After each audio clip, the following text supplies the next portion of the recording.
what we're gonna do. We're going to go into the replays of Root versus MicroGamerZ, and before you start thinking, well, why is it 1-0? Because Root got 1-0 advantage because MicroGamerZ were late to the match. So we're going to go into this series from replays. The series is still being played live right now. Just there's no point in us going into the series, which could end after one game, and being like, well, wasn't that fun, everyone? No. So we're just going to go into this. It's Root versus MicroGamerZ. It's from replays. They were literally played... What the fuck's this advert? Oh, piss off.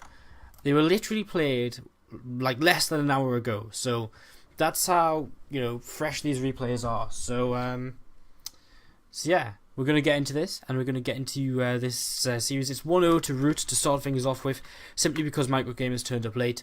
But without any further ado, guys, we're going to jump into it. And to start things off, to set the scene, Root and MicroGamerZ were both expected to make the playoffs. MicroGamerZ, they messed up a lot. They've had a lot of bad matches, miscommunications within the team, the whole team not showing up, etc. They've been moving their team around a lot.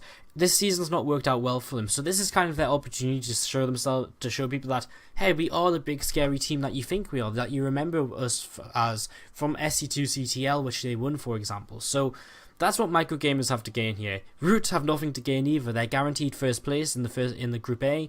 They've got absolutely nothing to lose apart from a little bit of pride. So let's see what goes on.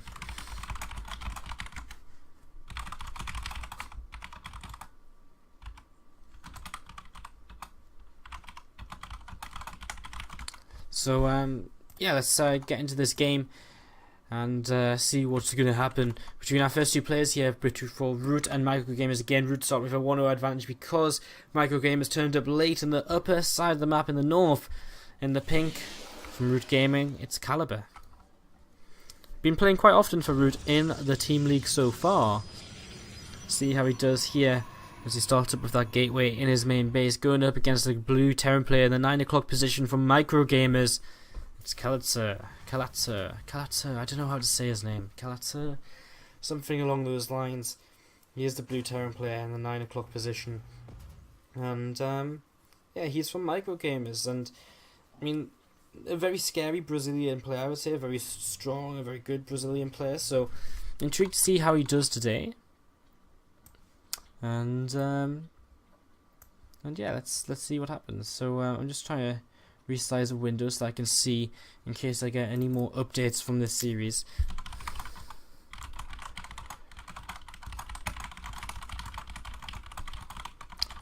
So yeah, sorry about that, guys. Just have to make sure we're getting the rest of the replays from the series sent to us as they come in, because again, this series is still currently being played live, but we're casting it from the replays because we missed the start, and we may as well cast the whole series. So coming in here at the start here, Kalatsura is coming in, and he sees that his opponent isn't down. Oh, I messed up. I fucked up. Okay, we're going to see it again. As Kalatsura comes in here, and he sees his opponent is in the bottom right hand corner. I'll make sure not to press the B button again. It's always one of my biggest fear when I cast from replays, pressing the B button. There must be a way to turn it off. There's probably you can probably hotkey your replay options, and you can probably turn it off, but it's when I try and hit the vision. It's because I never really cast from replays, so I never really bothered. But when I try and hit the vision, I hit B instead. And it rewinds the replay a little bit, blah, blah, blah. Anyways, how's everyone doing? Glad you're still with us. Thank you for joining us. And if you are supporting one of these teams here today, be it Root or MicroGamerZ, do let us know. We would love to know. Do let us know in the chat. Come say hello. As this first Reaper gets in here for Kalatsura and starts to do a fair amount of damage. Two workers, one worker dead already. That's going to be a second, and this third worker is probably going to go down too. One more shot from that Reaper, and the Reaper also is going to get away, which is absolutely perfect for Kalatsura, as he's now going to check the Nexus on the low ground as well. And Caliber, just a bit of a rough start there. 3 kills on the Reaper. Not usually what you want to be seeing on your opponent's Reaper at the start of the game. As Reaper actually comes back into the main base here, going to try and loop around the back of this mineral line maybe, and may try and get one more worker kill. The mothership core is not quite close enough here. Reaper's going to dive forward, and that's going to be another worker kill if he can control it correctly. He's struggling to, though. He's struggling to get the last hit off, and he doesn't manage it. Keeps the Reaper alive, though, so in the end... Why does my F key not work? In the end... I guess he doesn't lose anything from it, but doesn't gain as much of an advantage as he was hoping. Does delay a bit of the gas mining here. Only 3 workers in gas overall. And back at home, a couple of extra barracks on the way. And he's gone back into his gas, and he's going to be able to start his tech lab, go into stim. He's got his command center about to finish on the low ground. Both these guys heading into a bit of a MicroGamerZ. Ooh, Reaper gets away again, this time on 1 HP. This is, these guys are not messing around at all, are they? I think that's quite clear. So,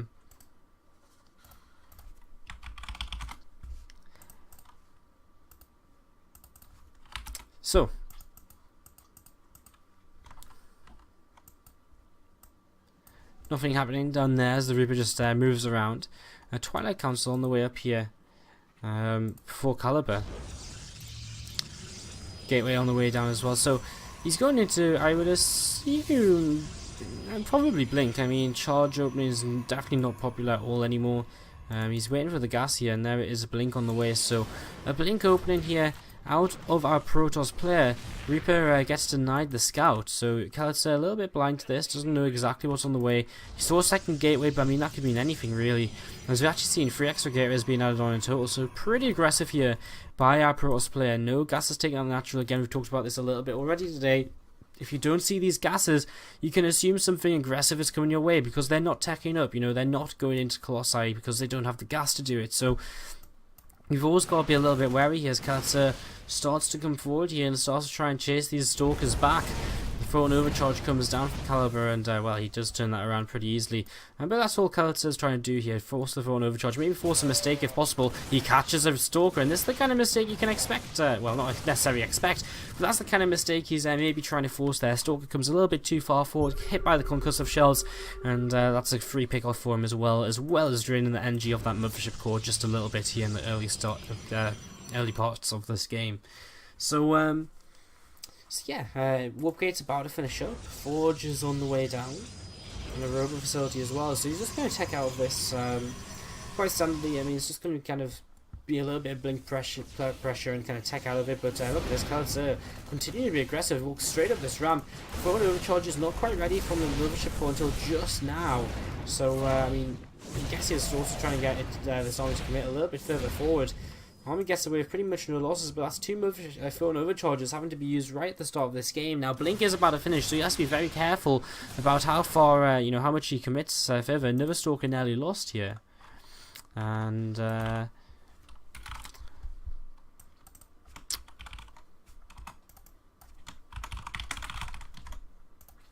another Stalker nearly lost here. And, ooh, going up the ramp there, losing another. Blink revealed now. Khaled's a pretty good idea, of course, at this point what's going on after seeing that Blink. So he's going to kind of group up with reinforcements. Stimpak's going to finish up as well. And he's got his starport on the way down. He just starts his +1 now. So Khaled's in a pretty good spot. He's going to go into this macro, into the mid game in a pretty nice position. He's actually got a pretty decent lead. 8 workers, 15-ish army. Protoss players only just really starting to tech up here. He actually still doesn't have any kind of transition into splash damage on the way just yet. No Robo Bay in sight. There's no Templar Archives on the way. He's only just starting his upgrade. So Caliber actually in a little bit of a, you know, a little bit skeptical about his position. He's not out on the map doing anything with these Blink Stalkers. They're going to be nice to defend from drops, but he's not going to have that splash damage out for a little while. So it seems as though his opening hasn't quite done as much as he would have liked it to right at the start here. As I mean, Khaled's, I guess he's just going to build up for another attack. I mean, as his first 2 medevacs come out, that's basically his next timing, and that's what he is moving out on the map to kind of take advantage of right now. The medevacs are going to join up with this army kind of halfway across, and he's going to try and see what pressure he can force onto his opponent. Photon Overcharge will be available again from Caliber, so he will have that available to him once more. But it's only 1 Photon Overcharge, so it's only 60 seconds. You know, it's only that little minute or so where he's going to be defended. He's got force fields to buy time as well, so the combination of these might be enough for him to get 2 Immortals out, but the 2 Immortals, there's still not going to be a Colossus, and the Colossus is going to be the main big factor of this, as second medevac comes over here. And here is this army now of Khaled, so looking for an opportunity, maybe just try and run up the ramp. Force fields coming down once again. Mothership core dies. This is a huge mistake actually from Caliber, because now there's actually no reason at all for Caliber not to go up here. There's nothing to really delay him any further apart from more force fields, and you can see how worried Caliber is about it. Immediately dropping more force fields on the ramp, immediately more cannons come down. He knows he's in trouble here. He hasn't got the army to really deal with this bio right now. He has to buy more time, and a little couple of marines or a single marine get through here. Nice blink forward, picks off one of the medevacs. That's a nice little move here, but still this army will just trample what Caliber has right now if it can get up here. And oh no, there's no force fields left. Here we go, one force field comes down, but the zealots absolutely melt. The probes are pulled and they're gonna melt as well. Caliber isn't gonna waste any time about this at all, is he? Look at this, the probes fall left, right and center, and so is the rest of the army really. MicroGamerZ going 1-0 down because they turned up to the match late. But Caliber getting himself into a really good position in the map number 2. And Caliber, I mean, he will hold on, but the damage taken is just insane. He's lost his whole army. He's lost a lot of workers as well. How many in total? 19. I mean, again, he doesn't have an army right now. He's making his first Colossus. Even if this Colossus gets out, what's going to be there to defend it? Like, a sentry? Some photon cannons? 3 stalkers? It's not enough, right? So, Caliber's just in a whole world of pain right here. As he's going to wait for the next attack from Caliber. He's got nothing else he can do. It's not like he can go on the offensive or, you know, anything of the sort. Caliber is actually just going to pick up, head into the main base. He scans, he sees there's nothing in position, and it's just going to start dropping. And I mean, that means the sentries aren't going to be able to use force fields, and that's probably just going to be game right there. As these units start to stim into the main base. There's no photon overcharge, there's no mothership core that died previously, has not been remade. Colossus comes out. I mean, this is his one hope, but it doesn't even have range. Nice force field there, actually picks off a few marauders. 2 marauders picked up though. Nice micro by Caliber. As once again these guys are just going to go at each other. Caliber's just going to try and do as much damage as he can. He's kind of still rallying units across the map. He picks off the Colossus, and actually with that, Caliber will GG out of this game. And game number 2 goes to MicroGamerZ here after losing the first map due to forfeit because of timing issues. So GG, well played. And MicroGamerZ 1-1 now with Root Gaming. We are casting from replays here, guys. This match was played less than an hour ago. Again, we just didn't catch the start of it, so we went straight into it. We just decided to cast it from replays instead. So we're going to go into game number 3.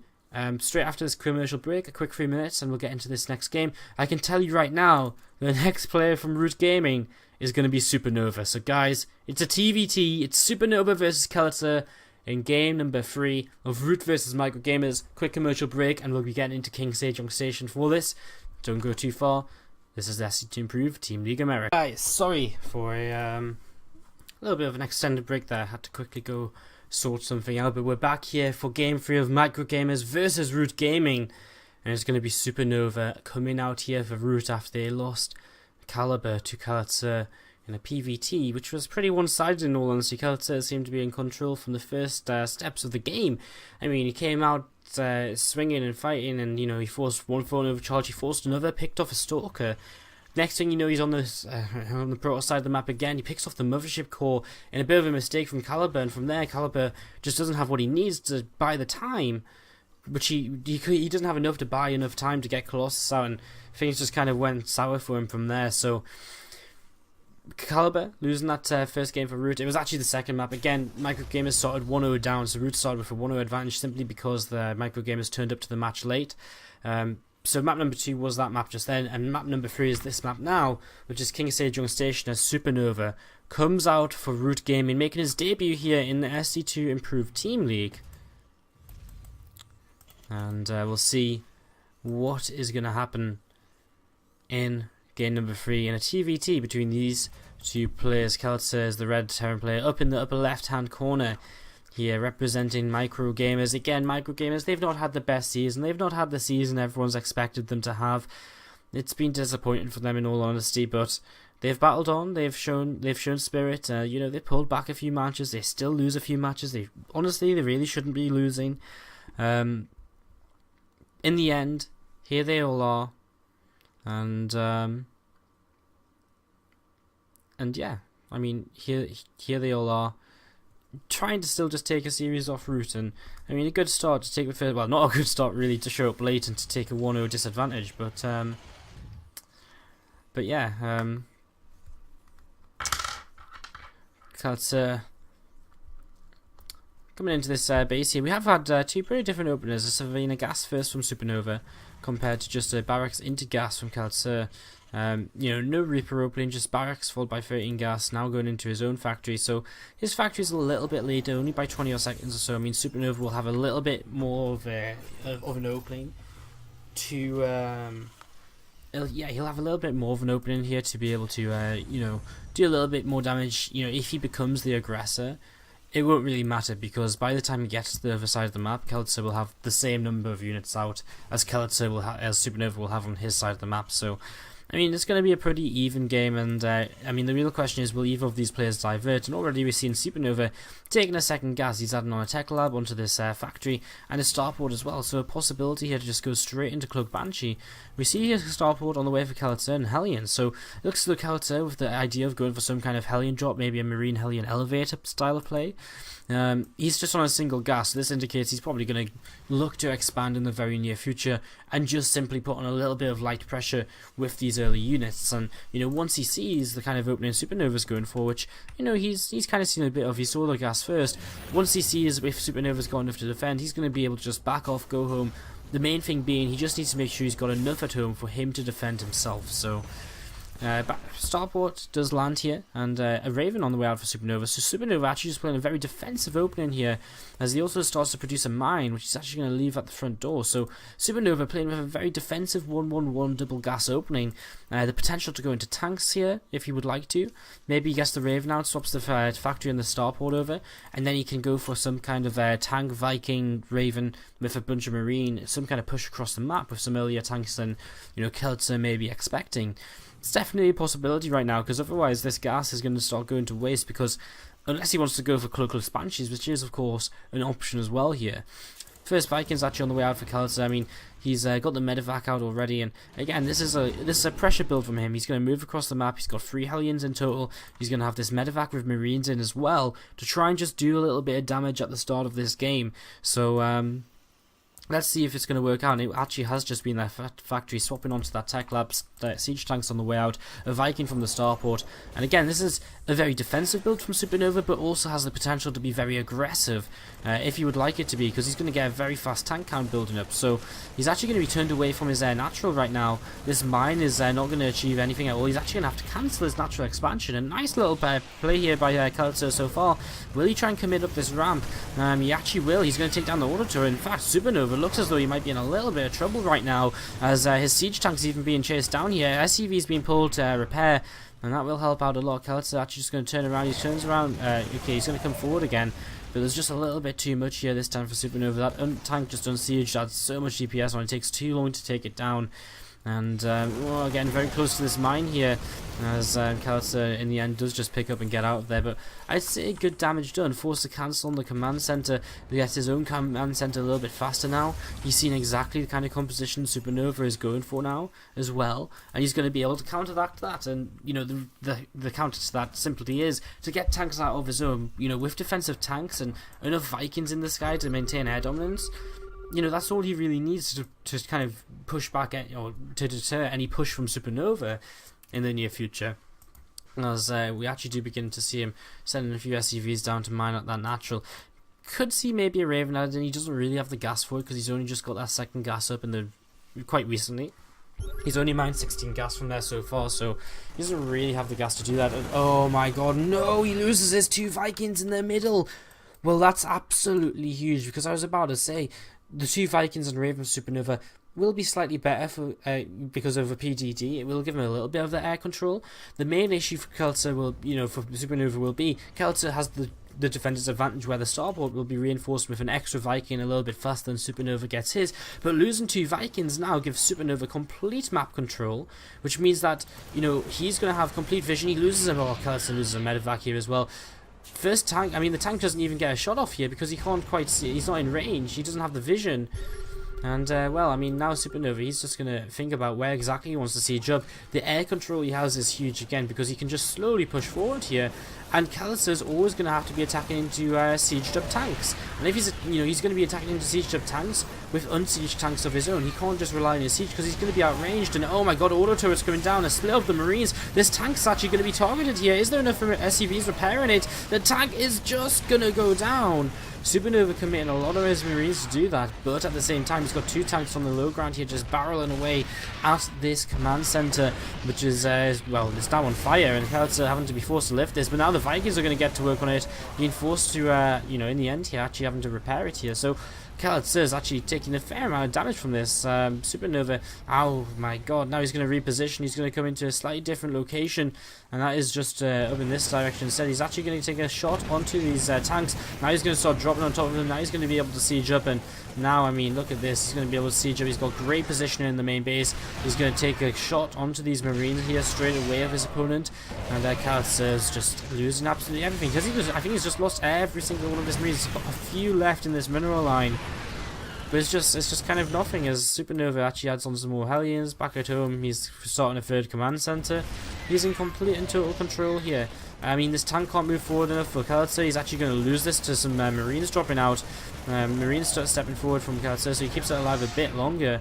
But he's actually had to drop a mule to keep it repaired, as we've got Hellions actually coming into the natural, and Khalid just continues to take damage right now. This game has slipped out of his control of Banshee here as well. There might not even be enough anti-air for him to just clean up the Banshee. GG, well played. In fact, there is not enough anti-air. And just like that, Supernova's like, you know, this is Root you're playing against. I am Supernova. And Khalid, so that all started with one simple mistake from him when he lost them to Vikings. That didn't need to happen. If he had kept air control, that game could have looked so much different. Unfortunately, it did not, and Supernova takes game number 3 to put Root Gaming at a 2-1 advantage. Guys, we're once again going to take a quick commercial break. I'll make sure it's only 3 minutes long this time. When we come back, it'll be the 4th game between Root and MicroGamerZ. MicroGamerZ is going to be sending out Snake Hips on Deadwing for ZVT to try and end Supernova's run here and to even up this best of 7 all-kill series. Guys, don't go too far, and if you're enjoying the stream, make sure to hit that follow button so you can see when we go live with all of the SC2 improved content, games, and whatever else we stream here. Back to SC2 Improved Team League America.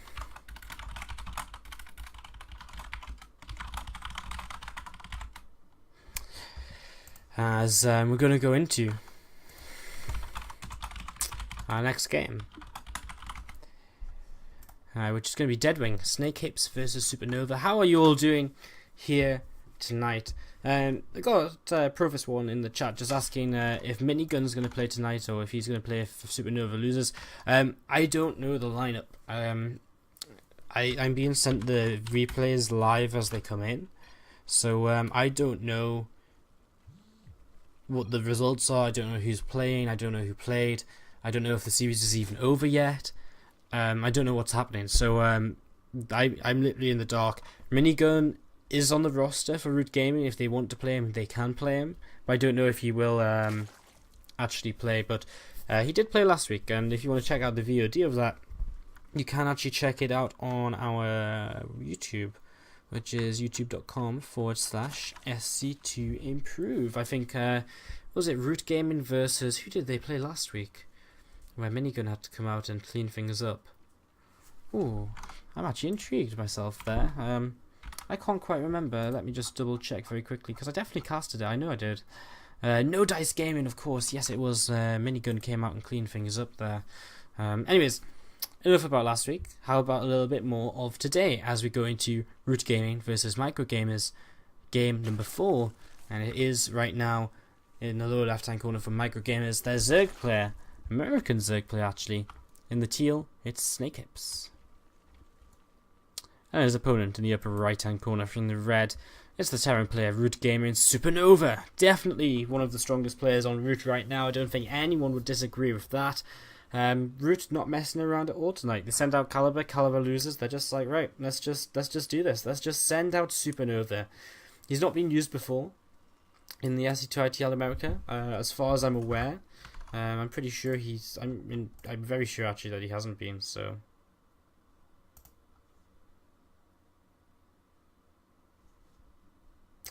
Anyways, let's wait and see what happens in this game. It's actually Supernova making the first real move here, which is going to be a command center first, followed by just a barracks and probably a gas very soon as well. So, I mean, Deadwing, a very large map, definitely a map you can get away with this kind of play on. So, no real surprise here to see Supernova opening like this.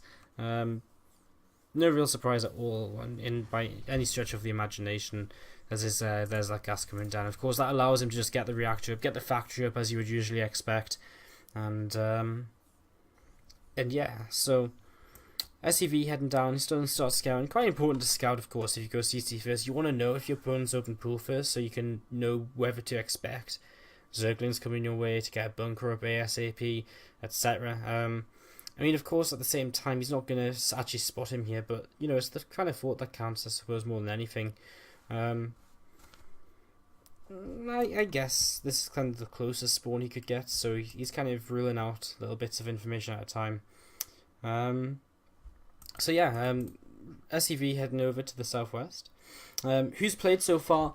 It was Caliber versus Keltzer in the first game. Supernova came out once Caliber lost. And sorry, the first game was actually a walkover because MicroGamerZ turned up late. So it was 1-0 to Root.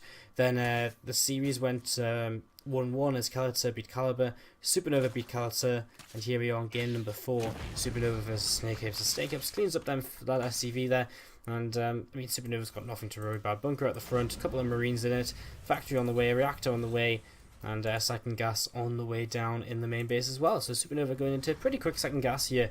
And I guess this could mean a couple of things. Maybe the Banshee play, which we saw just before when we were watching Solaris versus Team Ascension.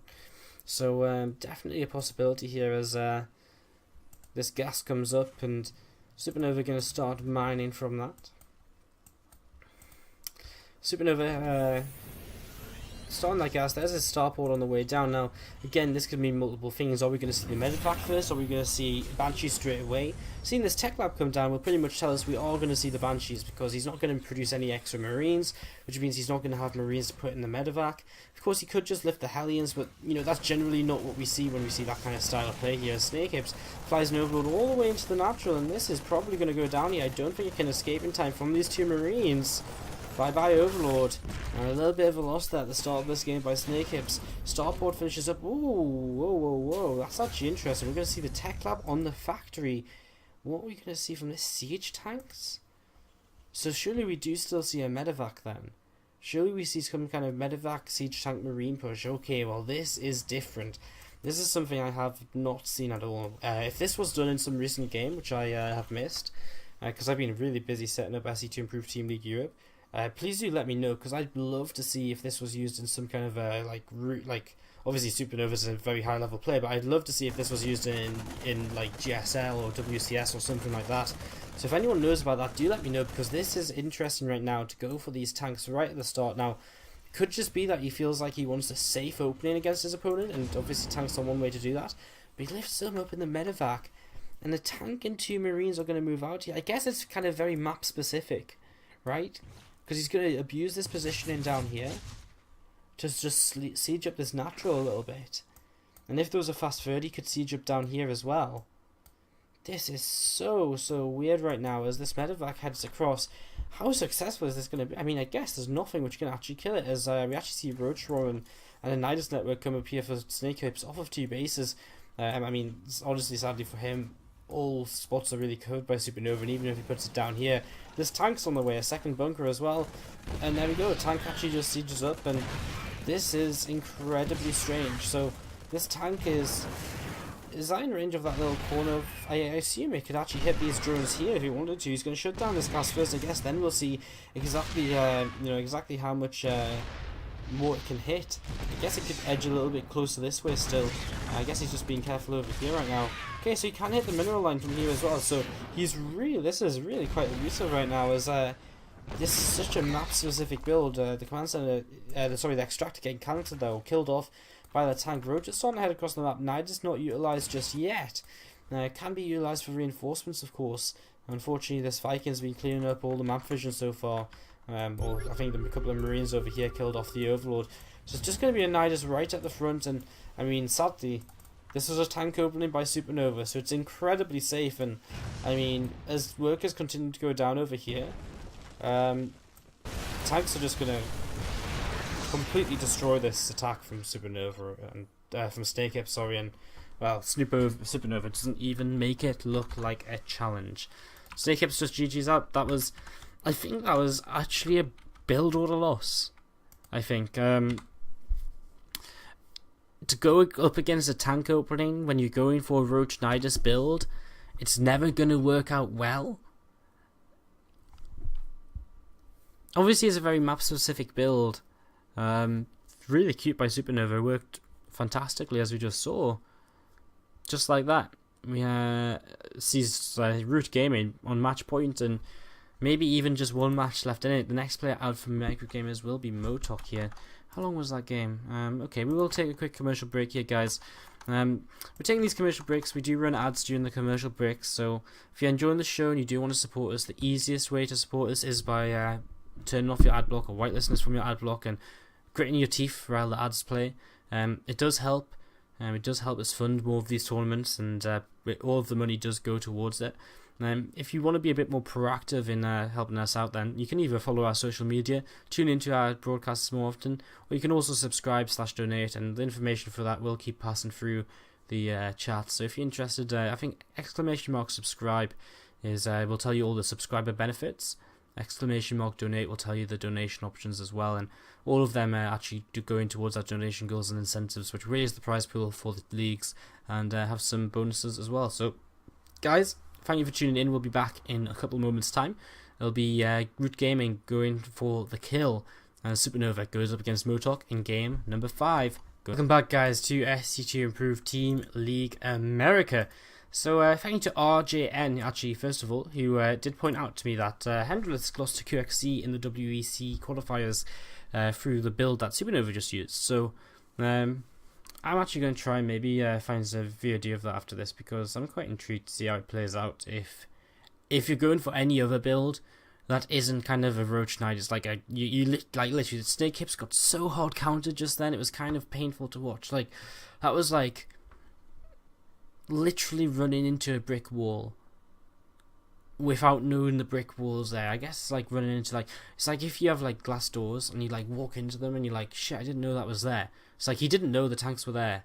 Well, he kind of did. He knew there was tanks on the map, but it was too late at that point. He invested into the knives. He'd invested into the roaches. I guess he didn't have to attack. He could try and start taking a third base, but he's not in the best of positions. I mean, you know, he's just not in the best of positions from that point. He's behind an economy. He doesn't have a third base yet. His natural's being shelled upon by a tank he can't kill. You know, there's a lot of little reasons which would make sense for him to drop out, as he did do. So, anyways, let's get into our next game here, guys. It's game number 5 between Motok now and Supernova, as MicroGamerZ look to try and get another point on the scoreboard, and Root look to try and end the series right here. In the upper right hand corner from MicroGamerZ, it is Motok, a green Terran player, a Korean. In the lower left hand corner is the red Terran player from Root Gaming. It's Supernova. Alright, so Barracks is about to finish up here for Supernova. Just a Barracks and a little bit of a later gas from him here, actually. 15 gas, so a more economical way of opening in TVT. It allows you to get the factory down, it allows you to tech up a little, you know, it allows you to tech up still while getting a very fast command center. It's very cute. You're probably going to see the reactor come down here very soon for Supernova after a couple of Marines. It's actually one of my preferred builds in TVT, simply because it gets you the economy, it allows you to pressure a little bit, it gets you a good defense against anything that your opponent goes for. So it's a really good all-round build, which is great, especially if you're not great at multitasking. And of course, I mean, Supernova is, but on my level, I'm not great at multitasking and macro. And so for me, it's good because I don't have to, you know, control Cloak Banshee all the time while trying to, you know, I don't have to try and keep a Cloak Banshee alive while doing damage, which I have to do to keep up in the game because I delayed my command center, etc., etc. I'm still safe, you know, all of that kind of stuff. So Motok just going to go for his own reactor here. He did open up with a Reaper build himself. Actually bringing his Reaper back home as an SCV is here for Supernova, starting to work on an SCV of his, building this command center. This SCV will get chased down and will die off here, so goodbye SCV, as factories on the way for both players at pretty similar times here in the end, and command center is pretty similarly timed as well. Motok ever so slightly faster with that, actually. And I mean, Supernova actually has an extra Marine or so right now, I would imagine. And that's where the difference is coming in. Yeah, so he's got 2 Marines instead of a Reaper. So altogether, this is actually pretty similar openings here, pretty even openings. And I wonder what we're going to see next out of these two guys. Whether we're going to see some Hellions on the way, maybe from either of them. Whether we're going to see maybe just stick with the reactor on the barracks. probably going to almost definitely see a starport where both players are only on a single gas, so I'd imagine just a starport and some kind of combination of Marine, Heli, and Medevac to open up with, maybe Marine, Heli, and Viking if they really feel like it. There's actually the swap over for Supernova, so he puts his factory onto the reactor here, puts his barracks behind where the factory just was, and starport is on the way. Motok's actually doing the exact same thing, so he's got 2 Hellions on the way out of this reactor factory. His starport's halfway done himself. And yeah, his barracks is starting up a tech lab here, so that's the main difference. Supernova continuing to build Marines, whereas a tech lab is on the way for Motok, a tech lab which will allow him to go further into this game in terms of... in fact, he's probably going to start a Banshee here, I would imagine. Unless he just wants to go for a very quick stim. No, it's going to be the Banshee, yeah. He's actually going to start a Viking first. I guess what he could do is sort the tank onto there and start getting a siege tank out. I mean, there's so many possibilities right now, especially with this double gas down. He has the gas to do whatever he wants to do, basically. Whether it be to go for some tanks, whether it be for going for a Banshee. You know, whatever he wants to do, he has that opportunity right here. So, Motok with a lot of possibilities. Supernova with Medevac on the way out, more Hellions on the way. He will look to end this game, or not necessarily end this game, but he'll look to try and do some damage in the next few moments here, as he is moving across the map himself. And Motok is actually moving forward here with these Hellions. If he gets caught, oh no, this is so bad for him. He gets caught completely. Oh, he loses 1 Hellion. He takes a lot of damage on the other 2, over the other 3. That one there specifically. Oh no, and now they're going to get cut off again. Oh no, Supernova's just going to completely destroy him. There's 2 more Hellions dead, and well, I mean, now Motok doesn't have anything, right? Supernova just runs straight up a ramp, and Motok has just been a little bit overeager. He didn't have the map control to blindly run into the tower. Then he's run his Hellions in out of nowhere, straight into the army of Supernova, and well, that's how brutal TVT can be, guys. Just like that, Supernova takes the victory, and he actually gets an all kill. I suppose an all kill. I guess the first game was a walkover. Again, MicroGamerZ forfeit that first game because they were late. But I mean, really, it didn't take them Supernova very long to get them 3 kills that he needed to actually finish things up. Motok just mistakes. You can't blindly walk into the middle of the map. Into the tower, you know, Supernova was very good, smart to have his Marines there. You know, Motok should have been contending that map control a little bit sooner, I feel. You know, looking for the opportunity to see what his opponent's doing instead of just letting Supernova be wherever he wants, allowing him to spring a trap like that. So, in the end here, guys, Supernova takes it, and Root Gaming finished the season, the group stage of the season, with a 9-0 scoreline. MicroGamerZ was a very disappointing end. They finished 4-5, which is actually ahead of Miraculous Game and Team Ascension, but they actually end up kind of behind everyone else. They end up level with Ripz's and Alloy Esports, which, I mean, honestly, are compared to MicroGamerZ, they're pretty weak teams. They end up a match, but I mean, it's not that bad though. I mean, these 3 teams are 4-5. The teams above them are 5-4. No Dice Gaming are 6-3, and Team Gravity have a match to play to either end 6-3 or 6-2 or 7-2. Sorry. So yeah, that's it for us tonight. A nice 3 hours of streaming, guys. I hope you enjoyed the show. Again, I will say, if you want to subscribe, do hit the button. I'm currently working on some subscriber emoticons. If you do subscribe, you get a chat badge, you get replay packs of all of our tournaments. You get to join in, you get your replays casted on stream. You get priority when we do the new group things we're going to do, where people can submit replays and stuff, or where we played arcade games on stream. Going to be doing a lot more of that in the near future. So you get priority on stuff like that.